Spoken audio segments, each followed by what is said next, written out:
La vallée de Peshawar, près de la frontière entre l'Afghanistan et le Pakistan, est devenue le cœur de la plus grande société tribale du monde. Ce sont les féroces Pashtuns.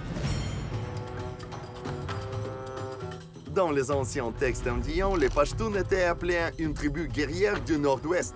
Aujourd'hui, il y a environ 400 tribus et clans Pashtuns. Ils ont leur propre langue pashto et un code d'honneur pashtunwali qui autorise toujours la vengeance de sang. Ces personnes provoquent souvent une réaction ambiguë. Mais que sont vraiment les Pashtuns et faut-il les craindre? Découvrons aujourd'hui.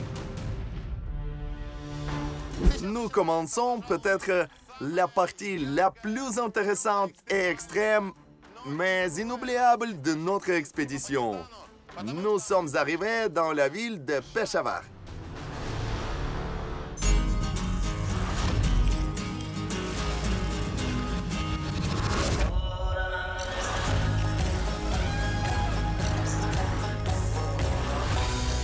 Le monde à l'envers avec Dmytro Komarov. Peshawar est le centre administratif de la province de Khyber Pakhtunkhwa et le centre le plus important des Pashtuns. Ces gens se sont installés ici au 1er siècle avant Jésus-Christ. Aujourd'hui, la population de la ville est de plus de 3 millions d'habitants, majoritairement musulmans. Les gens ici sont très conservateurs, surtout concernant la famille et les femmes. Ici, vous rencontrerez rarement des femmes portant des jeans dans la rue. Beaucoup de filles ne se contentent pas de couvrir leurs cheveux avec un hijab, mais cachent complètement leur visage. La ville est considérée comme très dangereuse. On déconseille aux touristes de s'y rendre. Jusqu'à récemment, des attaques terroristes et des explosions s'y produisaient très souvent. La situation est désormais différente après le changement de gouvernement et la fermeture de la frontière avec l'Afghanistan, mais le risque demeure. À première vue, les rues de la ville semblent plutôt calmes. Sur des grandes places, les hommes jouent au cricket, leur jeu national préféré, ou tout simplement dansent.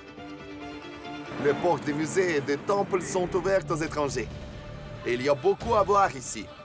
Mahabad Khan, l'une des plus grandes et des plus belles mosquées du Pakistan. L'ancien fort de Balakhisar. Près de la ville, il y a même les vestiges d'un vaste complexe de monastères bouddhistes. À Peshawar, vous pouvez trouver des reliques du monde entier et il y a une explication à cela. Depuis des milliers d'années, c'est un lieu légendaire. De nombreuses routes commerciales s'y croisent, dont la mythique route de la soie. Le long de cette route, des caravanes des marchands d'est en ouest traversent tout le continent. Certains sont passés par Peshawar parce que c'était l'un des rares passages à travers les montagnes séparant l'Asie méridionale et centrale. Ariens, Sikhs, Grecs, Turcs, Mongols et Mongols, tous étaient ici. C'était un endroit très coloré et diversifié. Depuis, cette ville est restée colorée. Après des milliers d'années, il a toujours son âme, son caractère et son atmosphère. Cette ville est constamment en mouvement. La vie ici ne s'arrête ni le jour ni la nuit. Chaque rue vous surprendra. C'est une fourmilière de gens, de voitures, de vélos et de charrettes à bras.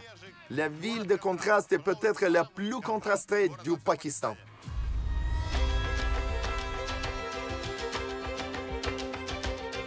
Ce sont des coiffes traditionnelles. C'est pas cool. Essaie-le. Non, c'est trop petit. J'ai une grosse tête. Celui-ci est parfait. Est-ce que je ressemble à un Pashtun? Oui, tout à fait. Habituellement, les chapeaux et les vêtements traditionnels ne sont pas vendus ici comme souvenirs. Les Pashtuns vénèrent leur culture.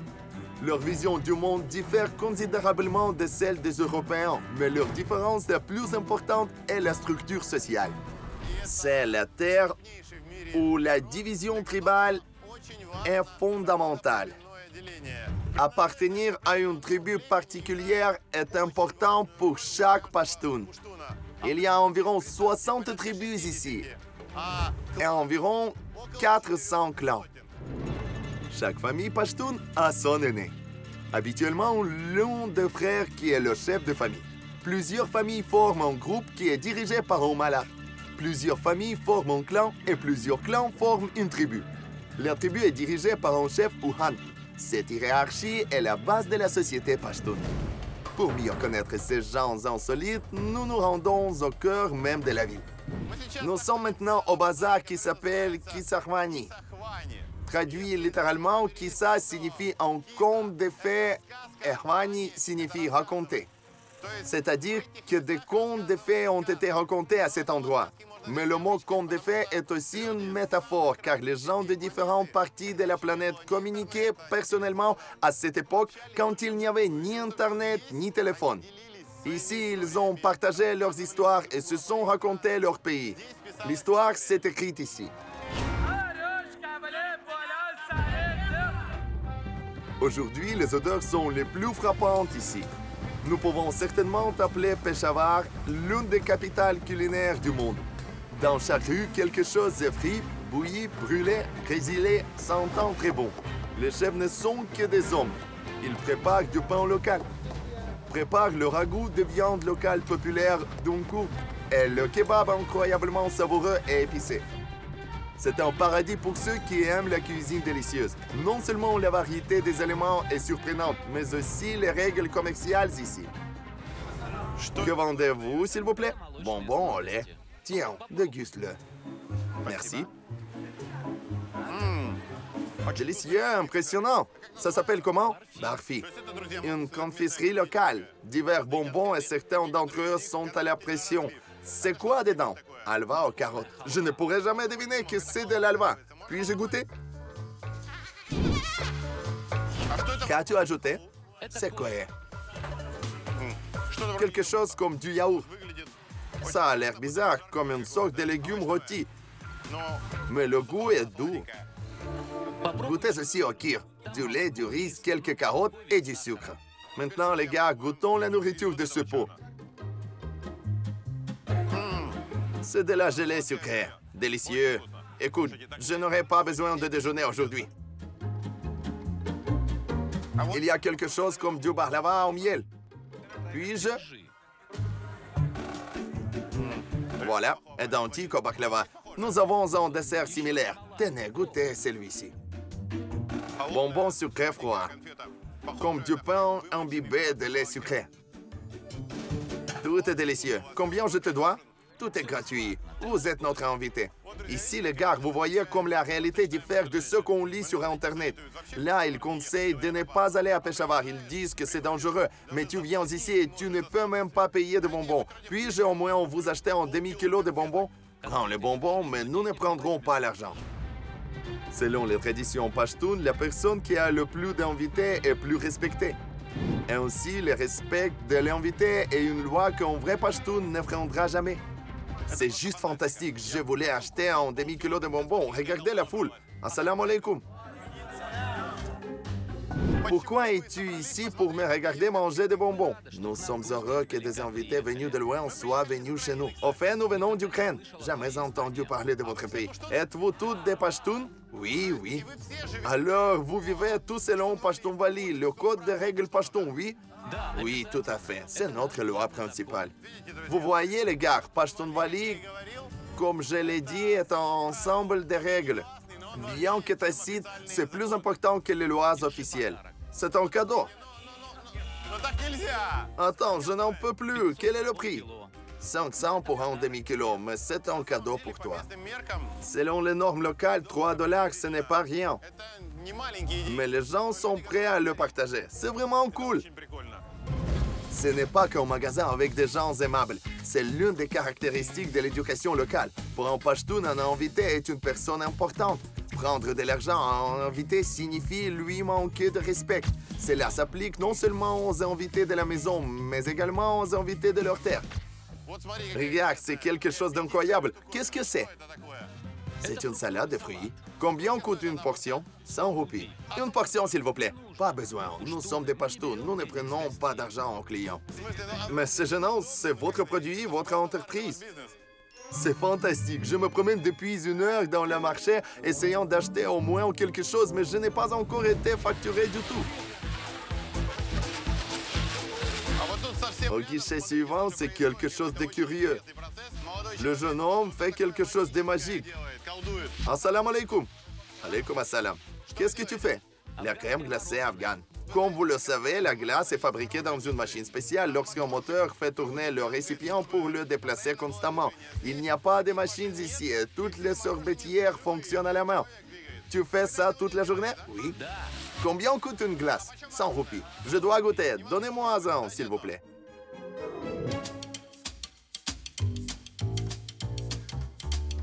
Vous n'avez pas à payer.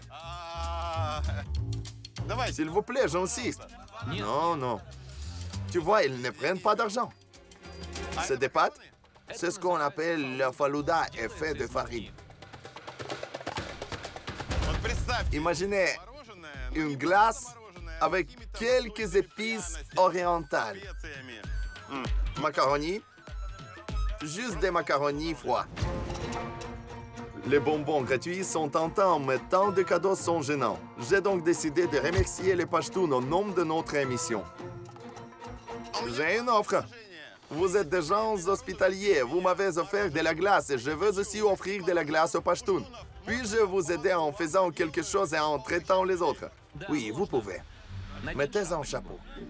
C'est un muscle pour empêcher les cheveux de tomber. Apprends-moi comment le faire correctement. Profession, homme glacier. Vous devez vous tenir comme ça et déplacer la glace toute la journée. Combien d'heures par jour faites-vous cela? De 8 heures à 20 heures. Comment vous appelez-vous? Javad. Combien de portions par jour vendez-vous en moyenne? Environ une centaine. Génial! Laissez-moi essayer aussi.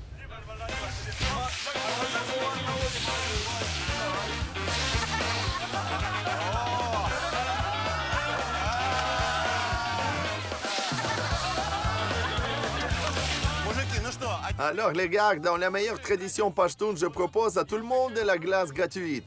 Qui veut de la crème glacée?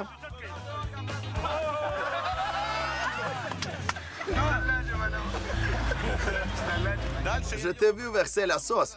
Qu'est-ce que c'est? C'est du lait. Juste un peu. On ajoute de la sauce. Voici, voici, voici. Voici.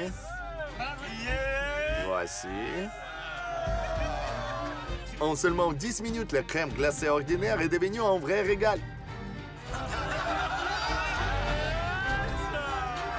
Qui a dit que des gens agressifs vivaient ici? Ils sont tous très gentils et joyeux.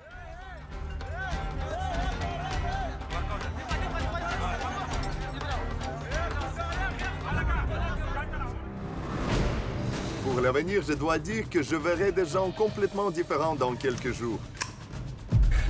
Leur premier métier n'est pas la friandise, mais le vol de vie. Mais pour l'instant, je vais être en bonne compagnie. Ici, après avoir acheté des glaces, les gens s'assoient dans un café. Tout le meilleur! Merci, c'est délicieux. La nourriture délicieuse est très attrayante. Mais bien sûr, dans n'importe quel pays, le plus intéressant, ce sont les gens.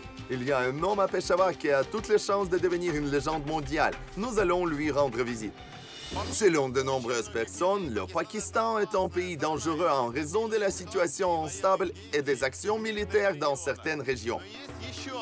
Mais il y a un autre danger. De nombreux prédateurs ont survécu aux dinosaures, peuvent survivre à une explosion nucléaire et peuvent tuer une personne d'une seule bouchée. Ce sont des scorpions. Il y en a beaucoup au Pakistan.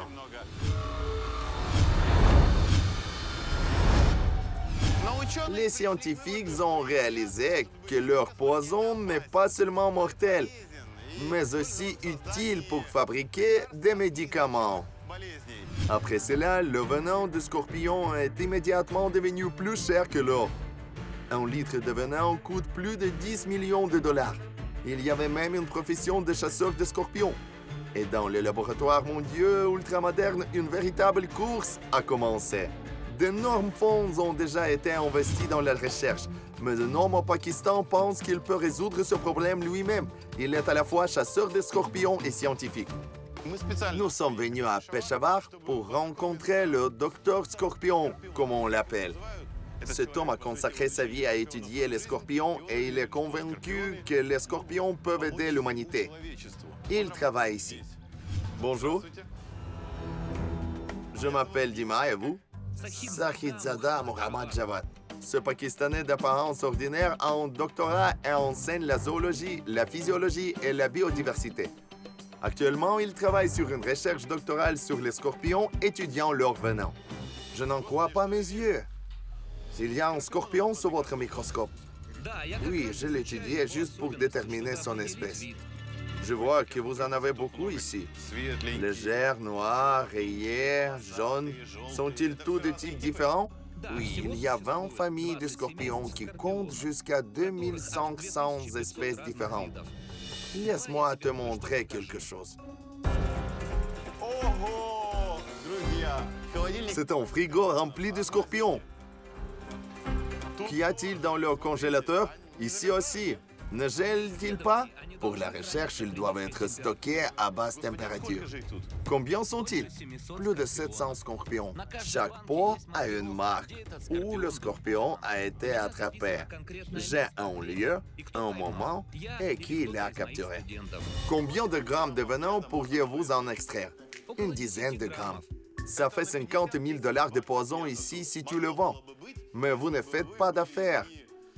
Vous êtes passionné par votre recherche. Le but de ma vie est d'aider les gens. C'est plus important que l'argent. Je travaille sur l'invention de médicaments biologiques. Par exemple, des drogues synthétiques sont maintenant fabriquées pour le coronavirus et je travaille sur une drogue biologique car elle sera bien meilleure pour le corps humain. Vous supposez que vous pouvez même trouver un remède contre le coronavirus avec le contenu de votre réfrigérateur? Oui, mais c'est facile à dire. Beaucoup de recherches sont nécessaires pour réussir. Regarde, ferme le frigo. Je ne veux pas qu'ils expirent. Nous sommes tellement fatigués de la pandémie.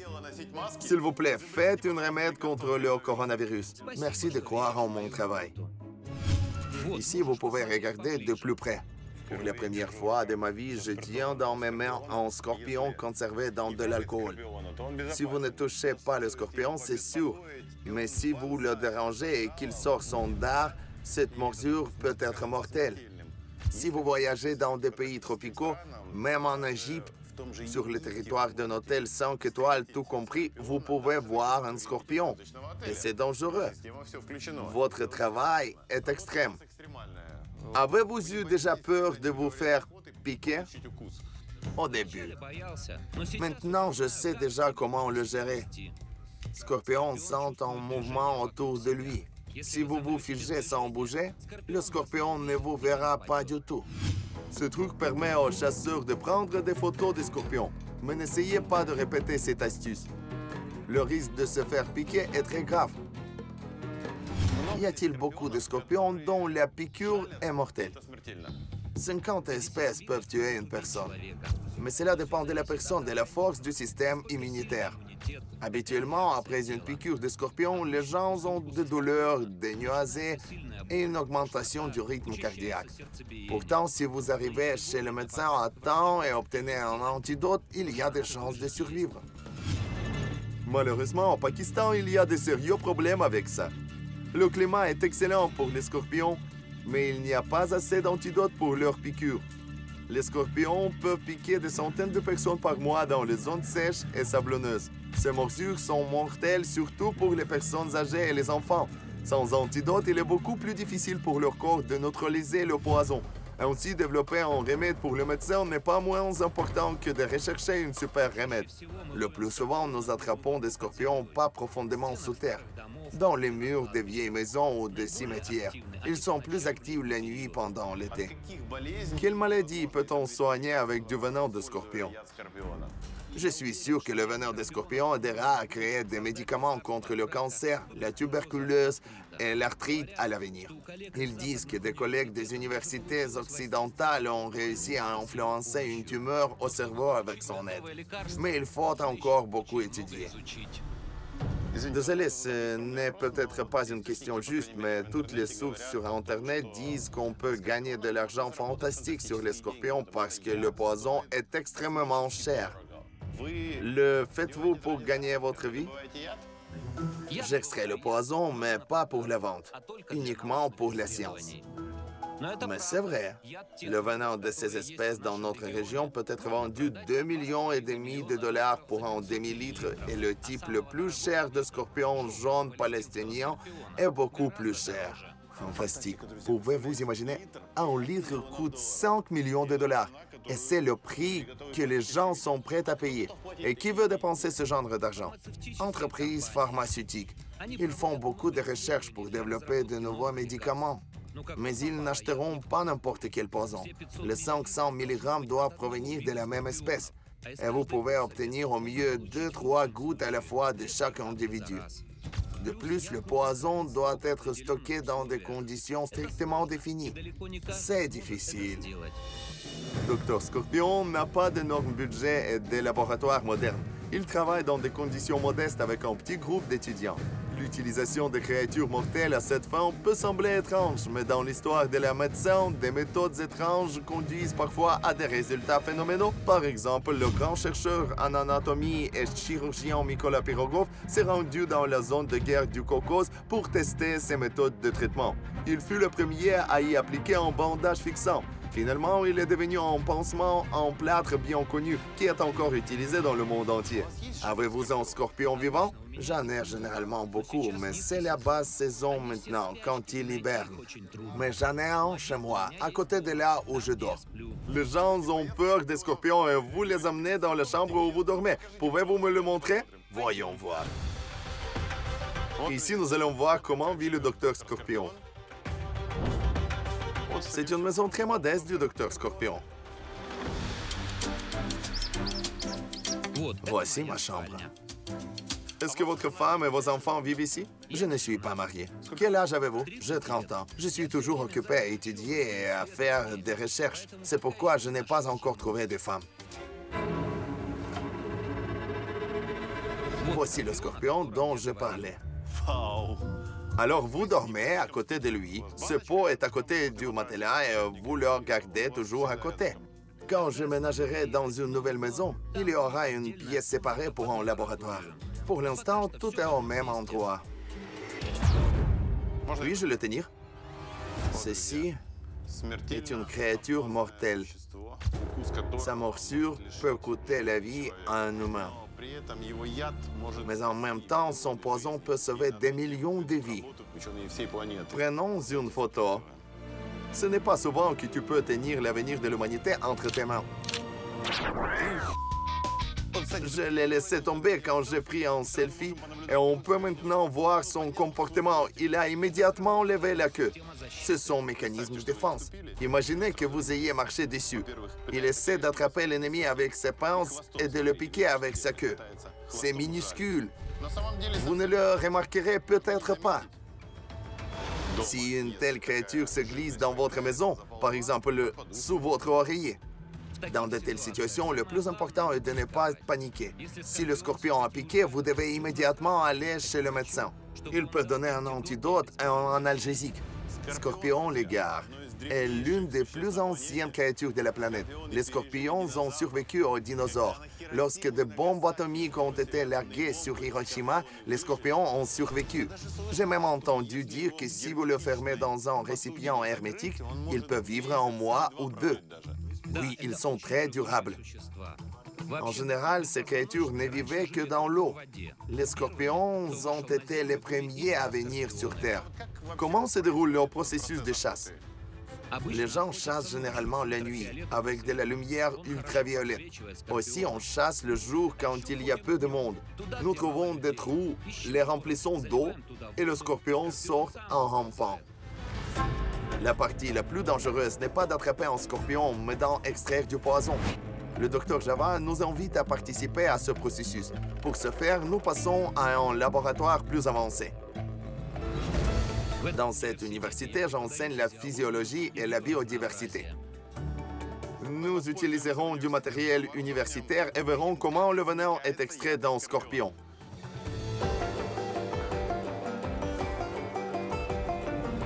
Assalamu alaikum. Alaikum assalam. Comment vous appelez-vous? Sultan Muhammad. Je suis étudiant. Il m'aidera. Ce scorpion est en hibernation depuis 6 mois. Nous devons le stimuler pour commencer à produire du poison à l'aide d'une batterie de moto. Vous ne les verrez pas en hiver. Ils ne sont actifs qu'en été. Nous cherchions celui-ci depuis très longtemps. Nous devons collecter le poison, faire un antidote pour cette espèce. La production d'un antidote est compliquée. Pour obtenir le remède contre une piqûre de scorpion, vous avez besoin de chevaux forts et en bonne santé. Pendant plusieurs mois, les chevaux reçoivent des doses de poison, jusqu'à ce qu'ils développent une immunité. Ensuite, du sang est prélevé sur les chevaux et les anticorps sont extraits. C'est le composant principal de l'antidote. Le problème est qu'il s'agit d'un processus long et coûteux. De plus, l'antidote ne doit être stocké qu'à basse température. Il est difficile de l'expédier dans les régions qui en ont le plus besoin. Et surtout, vous avez besoin de venins de différentes espèces de scorpions. Même si des scorpions de la même espèce vivent dans différentes parties du pays, l'effet de leur venin peut varier. C'est comme les serpents. Après une morsure de serpent, vous devez le tuer ou le photographier pour montrer au médecin quel antidote utiliser. En est-il de même avec les scorpions? Oui, c'est vrai. La différence, c'est qu'un serpent endort une personne et qu'un scorpion cause de la douleur. C'est ainsi que fonctionne leur venin. Les scientifiques recherchent des moyens de créer des antidotes synthétiques. Mais jusqu'à présent, la traite constante des individus vivants est inévitable. L'électricité est utilisée pour irriter le scorpion, donc il libère du poison. Le scorpion survivra-t-il après cela? Oui, remarque, le scorpion est assis très calmement, ce qui signifie qu'il ne s'est pas encore complètement réveillé de l'hibernation. En été, il ne serait pas assis si tranquillement. J'essaie de trouver un moyen d'extraire le venin d'un scorpion toute l'année et pas seulement pendant la période estivale. Nous apportons maintenant des électrodes de la batterie et allons électrocuter le scorpion. Un tube à essai est près de la queue. Il reste des décharges électriques et commence à se contracter. Ça ne plaît visiblement pas. Mais pas de poison, docteur. Non. Laisse-moi tenir ça. Nous appliquons des outils plus puissants. Ils utilisent une tension plus élevée sur le scorpion, mais il n'y a aucun résultat. Toujours pas de venin. Le médecin ordonne d'arrêter l'expérience de ne pas tuer le sujet de test. Pendant l'hibernation, le scorpion ne mange pas, son corps ne peut donc pas produire de poison. Espérons que cette espèce de scorpion ne piquera personne dans un proche avenir. Sans antidote salvateur, les chances de survie sont faibles.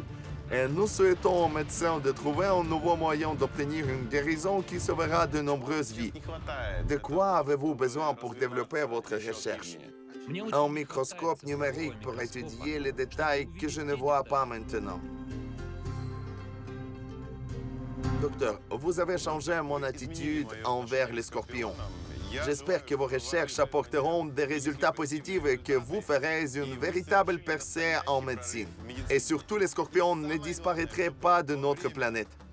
Vous avez raison. Ils ont vraiment besoin d'être protégés. Ce sont des créatures précieuses.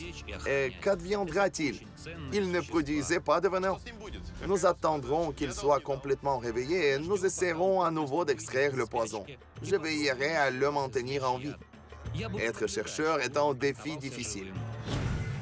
Vous devez souvent passer par des dizaines d'expériences et de théories ratées pour faire une seule découverte qui changera le monde.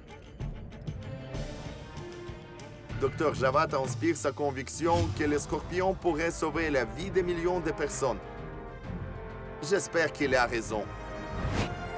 Pour rapprocher un peu ce moment, nous avons décidé d'aider le docteur. Nous lui avons envoyé un microscope numérique moderne. Après une dure journée, nous avons décidé de nous détendre dans le style Pashtun.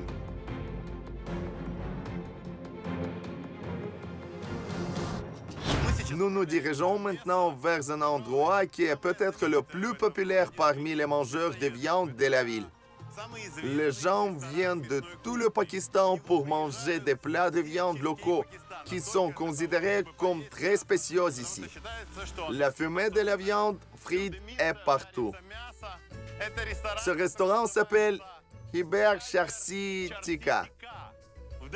Hiber signifie le nom de la Provence.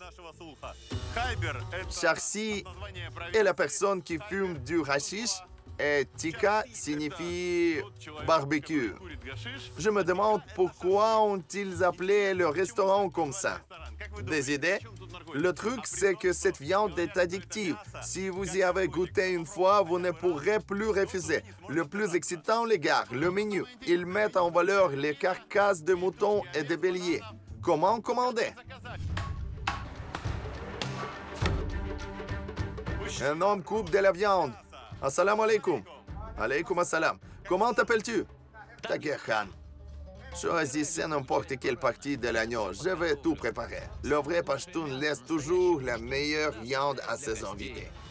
En fait, je ne sais pas quoi choisir. Que conseillez-vous, s'il vous plaît? Les côtes sont les meilleures.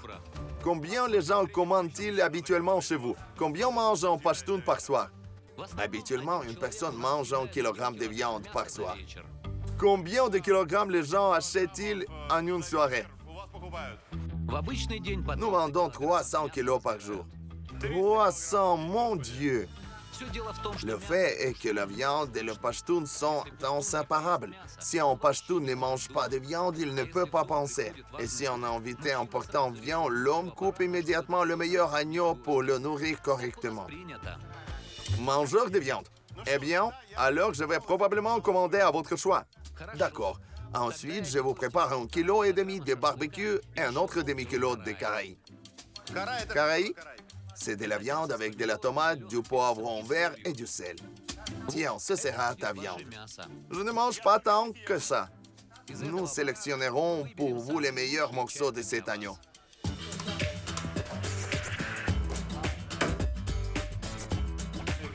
Voici à quoi ressemble la commande. 1 kilo d'agneau, de graisse et de viande. La moitié du barbecue et la moitié du karahi. Je veux voir comment c'est cuit. Bienvenue. Shukriya. Tous mes vœux. Alors, allons chercher mon assiette et voyons ce qui se passera ensuite. Assalamu alaikum. Quel est votre nom? Shada Samarhoul. Qu'as-tu écrit sur ma viande? C'est un barbecue et karahi et pour un invité spécial. Au lieu d'un nom, ils ont écrit un invité spécial. Cela signifie un étranger? Oui, c'est le seul moyen. Tu vas faire un barbecue maintenant, c'est ça?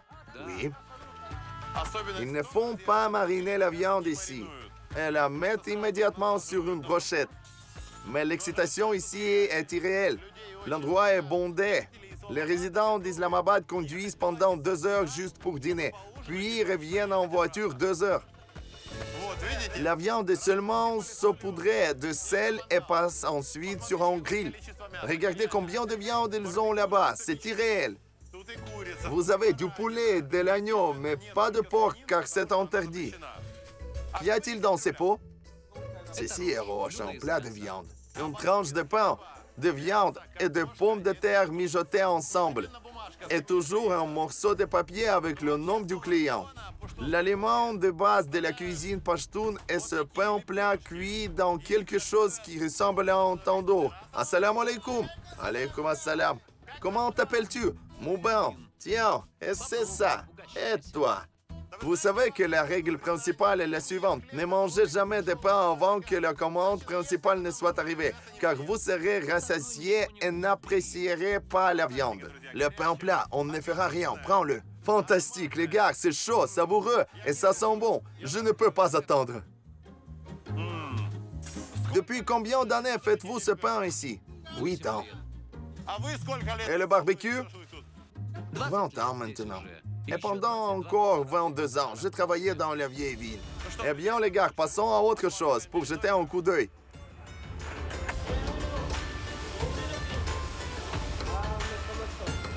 Une autre zone? Assalamu alaikum. Alaikum assalam. Qu'est-ce que tu cuisines? Karahi. C'est aussi ce que j'ai commandé. Quelle est la recette de karahi? Pas de secret. C'est de la viande, du gras, du sel, de la tomate et du poivron vert. La taille de cette montage montre à quel point le restaurant est populaire. Nous voyons encore plus de brûleurs et de personnes qui travaillent. Il y a des centaines de personnes chaque soir ici. Tout le monde est en mouvement, rien que pour l'ambiance, ça vaut le coup de venir ici. Vous pouvez voir qu'il s'agit d'une culture pachtoune unique. Comment t'appelles-tu? Anargol Shirvali. Depuis combien d'années travaillez-vous ici? 20 ans, mais j'aime cuisiner, donc chaque jour est comme la première fois pour moi ici. Qu'est-ce qu'un pachtoun moyen prend pour le petit déjeuner, le déjeuner et le dîner? Au petit déjeuner, nous mangeons principalement du lait et du paratha, une sorte de pain plat avec du beurre. Et pour le déjeuner, c'est généralement du riz avec des légumes. La viande est en must pour le dîner. Puis-je me joindre au processus et vous aider un peu? Oui, s'il vous plaît. Ici, tout semble complètement différent. La commande arrive. Cela ressemble à un bol avec un morceau de papier avec le nom du client et la méthode de cuisson. Nous y avons mis le feu. Qu'est-ce que tu fais après? Ajoutez-vous du gras? Du sel en premier. Et maintenant, vous ajoutez de la graisse. C'est de la graisse d'agneau naturel, non? Oui, tout est bio. Plus de chaleur? Regardez ces outils qu'ils utilisent ici. C'est un dispositif d'agitation. Et c'est pour choisir un couvercle chaud. Montrez-moi, apprenez-moi comment. D'accord, je vois. Mouvement brusque.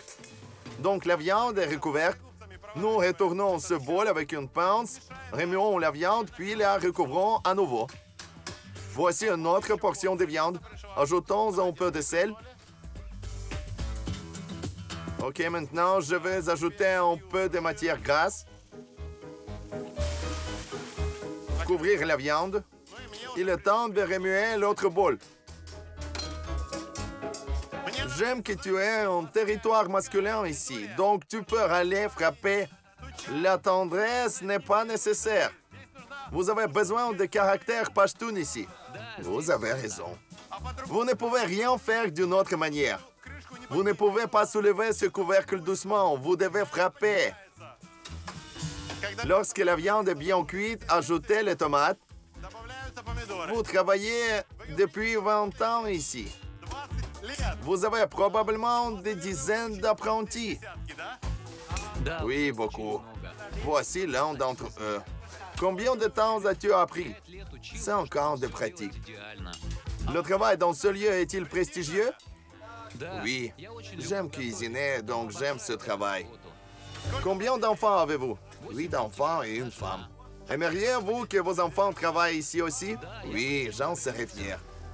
Je ne sais pas si cela sonne bien, mais quand je vous regarde, je vois un pachtoun typique. Quelle est la chose la plus importante pour un pachtoun? Qu'est-ce qu'un vrai pachtoun? Les pachtuns sont des gens très gentils.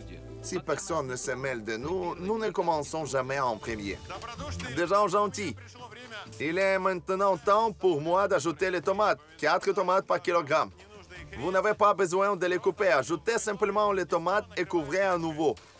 Environ 200 portions par soir sont cuisinées ici. Cassez les tomates. Ils éclaboussent. Mon nouveau chalwar camise est sale aujourd'hui. Vous n'auriez pas dû en mettre un nouveau dans la cuisine. Et du poivre vert. Voici. Assalamu alaikum. Alaikum assalam. Je suis le propriétaire de ce restaurant. Vous vous débrouillez très bien. Votre commande est prête. Mangeons ensemble. Avec plaisir. J'ai terminé ma mission pour aujourd'hui. Comment ai-je fait? Très bien pour la première fois. À vos souhaits. Goûtons notre nourriture. Vous voyez, le propriétaire est venu saluer personnellement un étranger. On va à la terrasse d'été. Impressionnant. Vous voyez comment les hommes pachtuns passent leur temps. Ils boivent du thé et mangent de la viande. Traditionnellement, les pachtuns sont assis sur le lit. Les propriétaires des maisons pachtuns disposent d'une chambre d'amis spéciale. Il s'appelle Rujra et est généralement fourni avec de tels lits et oreillers. C'est pourquoi nous les mettons dans le restaurant. Comment s'asseoir sur un oreiller ou simplement se reposer dessus? Comme ça. Je vois de la même manière que ces hommes. Nous essayons de tout faire pour que les clients se sentent à l'aise. Tout est cuisiné uniquement avec de la viande fraîche. Il faut donc environ 1 heure pour attendre une commande. La nourriture n'apparaît pas en 15 minutes. Vous avez vu tout le processus de cuisson. Alors je viens au restaurant et j'attends 1 heure. Commençons car il commence à faire froid. Ce sont les 2 plats les plus populaires. Karahi, comment bien le manger? Je vais vous montrer. C'est un honneur de partager ma nourriture avec le propriétaire du restaurant. Et où sont les fourchettes, les cuillères? Est-ce que je mange avec mes mains? Nous mangeons de la viande à la main. Alors, je devrais utiliser mes mains. Pourquoi du yaourt? Le yaourt et la salade sont inclus dans chaque commande.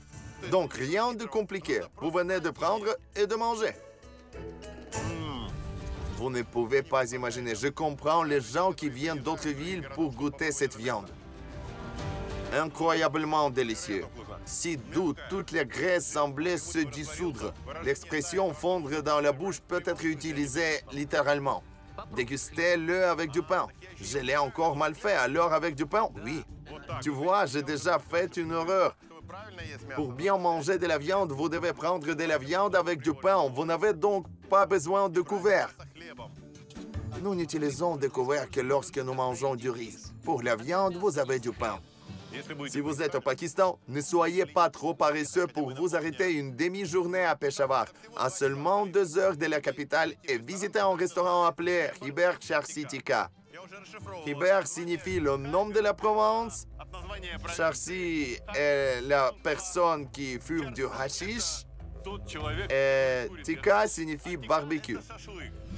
Notre village s'appelle aussi Khyber. Mon grand-père y a vécu et a créé cette entreprise. Il fumait souvent du charsi. C'est pourquoi notre maison s'appelle ainsi. Votre grand-père aimait se détendre. C'est ainsi que le nom est venu. Oui, les gens lui disaient toujours en plaisantant, « Charsi, fais cuire de la viande pour manger. » Et ainsi le nom est resté. Dites-moi, vous faites ça aujourd'hui? Mon grand-père fumait, mon père fumait, et moi aussi. Est-ce légal ici dans cette province? Ce n'est pas légal, mais c'est possible si vous n'en utilisez qu'un peu chez vous. Quel est le montant que vous pouvez avoir en toute sécurité? Je ne connais pas la quantité exacte, mais si vous fumez intelligemment, personne ne vous dérangera. J'ai entendu dire qu'il y avait même d'anciens fumoirs spéciaux dans cette ville, où les gens viennent se détendre à l'heure du déjeuner. Comme l'alcool est interdit, ils ont trouvé une telle alternative. Ce sont des maisons entières pour fumer. Est-ce vrai ou non? Je ne sais pas avec certitude. Il est de coutume que nous nous rendions visite et que nous nous détendions ensemble à la maison.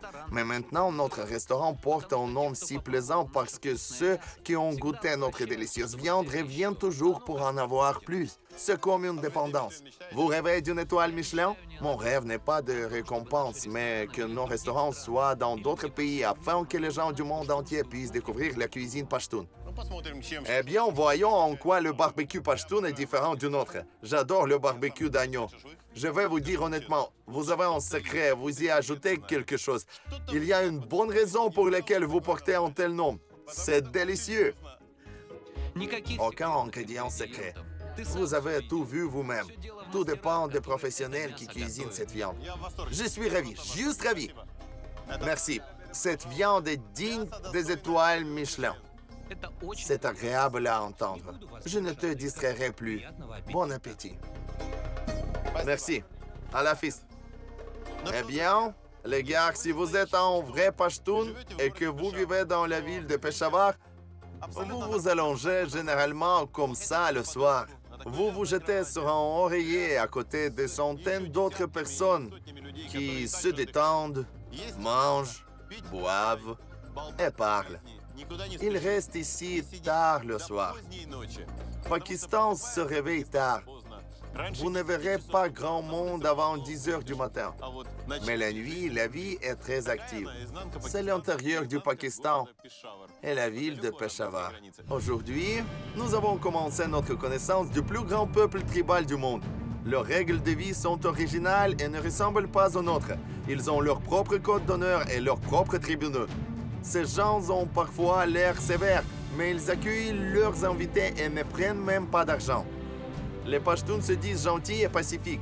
Aujourd'hui, nous n'avions aucune raison d'en douter. Mais ce peuple a la réputation d'être l'un des plus féroces de la planète. Nous continuerons à découvrir pourquoi elles ont une telle image dans les médias. Quels sont vraiment les Pashtuns? Dans le prochain épisode, une zone que même les armées les plus puissantes du monde ne pourraient pas conquérir. Nous entrons dans une zone où personne ne peut nous protéger. Vous ne pouvez venir ici qu'à vos risques et périls. Quelle loi choquante les tribus existent encore? La vengeance de sang existe. Le tribunal des anciens peut décider que les membres de la famille du meurtrier doivent être tués. Un attribut obligatoire pour chaque homme local. Tout le monde a une arme et souvent plusieurs fusils. L'art ancien des Pashtuns qui effraie le monde. Oh mon Dieu, ils tirent! Dans des dizaines de salles, des centaines de personnes travaillent et fabriquent des armes 24 heures sur 24. À quoi ressemble vraiment le bazar? Ici, vous pouvez tout acheter du perroquet au lance-roquettes. Nous irons dans des endroits où il est strictement interdit aux étrangers d'entrer. Des centaines de milliers de morts ici. Nous montrerons la vérité derrière le masque d'homme dur et guerrier. Je fabrique des armes depuis 30 ans. C'est un mauvais travail. C'est mal. Des interviews franches qui changeront votre attitude envers ces personnes. Je fais ça parce que je ne peux rien faire d'autre. Mais je veux que les enfants apprennent quelque chose d'utile, pas des armes. Cela n'apporte que la mort.